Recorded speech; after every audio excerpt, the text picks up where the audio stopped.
안녕하십니까. 자, 오늘은 어, 제일 가장 기본인 것 같아요. 이 A주택 갖고 있는데 아파트 분양권 하나 샀어요. 이럴 때 A주택 언제 팔면 양도세 안 내냐? 뭐 간단한 거죠. 2018년도에 11월 달에 날짜가 중요합니다. 날짜가 2018년도 11월 달에 A주택을 샀어요. 그리고 나서 1년이 지났네요. 1년이 이상 지났어요. 21년도 3월 달에 비분양권을 취득했습니다. 자, 그리고 나서 3년이 안 됐어요. 3년이 안 됐습니다. 2024년도 2월 달에 A주택을 양도할 예정입니다. 이거 비과세일까요? 예, 비과세입니다. 양도 시에 비과세 요건이 되잖아요. 자, 종전주택을 취득한 날로부터 1년이 지난 다음에 분양권을 취득하고, 분양권이라는 거는 어떻게 되나요? 분양권은 2021년도 1월 1일 이후 취득분에 대해서 취득한 분양권은 주택수에 가산한다. 이렇게 돼 있어요. 자, 그래서 2021년도 1월 달 이후에 분양권을 취득했잖아요. 그러니까 주택수에 가산할 수 있어요. 그러니까 결국 1세대 2주택이 되는 거예요. 일시적으로. 그런데 3년 안에 요 앞에 걸 팔았대요. 비과세 되겠죠. 그 요건이 어딨냐? 여기 보시면 종전주택 취득한 날로부터 1년이 지난 후 신규주택을 취득하고, 신규주택을 취득하는 날로부터 3년 이내 종전주택을 양도하는 경우 1세대 1주택 비과세 요건이 된다. 이렇게 보시면 되는 거예요. 일시적으로 이제 그 2주택이 된 거니까. 자, 이 내용 되게 간단하죠? 비과세 적용이 가능하다. 자, 그런데 간단하게 끝나면 재미가 없잖아요. 자, 그런데 이제 경우의 수를 좀 보자는 얘기예요. 자, 이게 예를 들어서 아파트입니다. 아파트. 이 주택이 아니라 이 아파트. 아파트도 상관없나요? 상관없어요. 아파트 주택이니까. 자, 그러면 여기에 있는 아파트 분양권 이 상태를 요때 이후에, 그러니까 2024년도 3월 이후에 만약에 A주택, 앞에 있는 A주택을 판다. 어떻게 될까요? A주택의 비과세 요건을 갖췄다 치더라도 A주택에 대한 비과세 요건이 뭐죠? 2년 이상 보유하고, 서울이니까 거주 요건도 필요했겠네요. 당시에는. 네, 거주 요건도 갖췄다고 볼게요. 그러면 조정대상 지역 안에 있었으니까. 그러면 2년 동안 보유했고 2년 동안 거주했고 했기 때문에 A주택은 비과세 요건이 됩니다. 1세대 1주택으로. 그런데 2024년도 3월달 이후에 만약에 매도를 했다, 양도를 했단 말이에요. 그러면 어떻게 되나요? 그때는 안 돼요. 그때는 2세대죠. 1세대 2주택이 되는 거죠. 그러니까 2주택을 보기 때문에 그때는 양도세를 내야 됩니다. 비과세가 안 된다. 이게 비과세가 안 되는 거예요.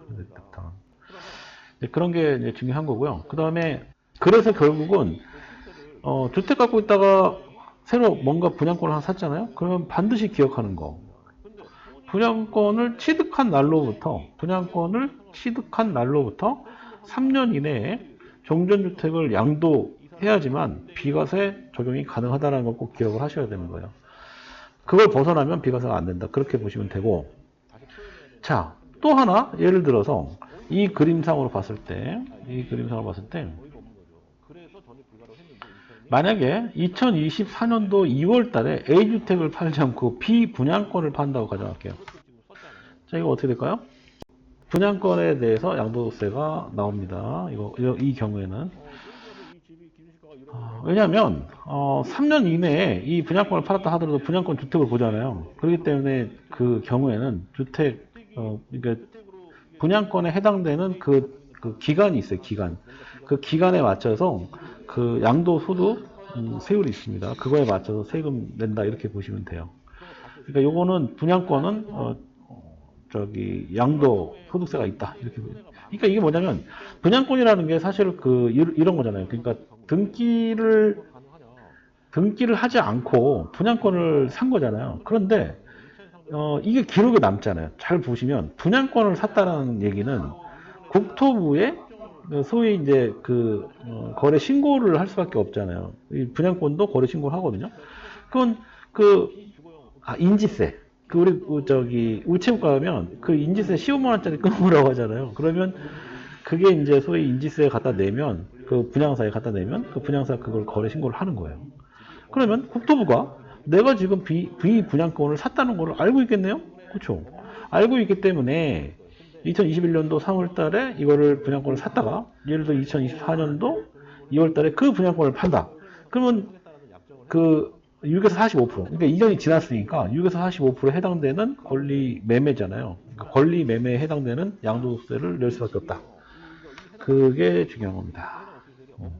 그러니까 지금 이 그림상으로 A주택을 24년도 2월달 안까지, 이제 3월달 안까지만 팔면 당연히 비과세 적용이 되고, 그 다음에 이제 그때부터는 아파트 한 채만 남는 거잖아요. 그러면 그 아파트 이제 분양권만 남는 거잖아요. 그러면 그 분양권이 나중에 아파트가 돼서 등기를 쳤어요. 그럼 그때부터 또 어떻게 돼야지만 그 아파트가 비과세가 될까요? 네, 2년이 또 지나야겠죠. 네, 그렇습니다. 오늘은 종전주택이 있는 상태에서 분양권을 새로 취득한 경우에 종전주택의 양도 시 비과세 적용이 되냐 안 되냐에 대한 얘기를 했습니다. 비과세 된다. 이렇게 보시면 될 것 같아요. 자, 궁금하신 사항은 댓글 남겨주세요. 고맙습니다.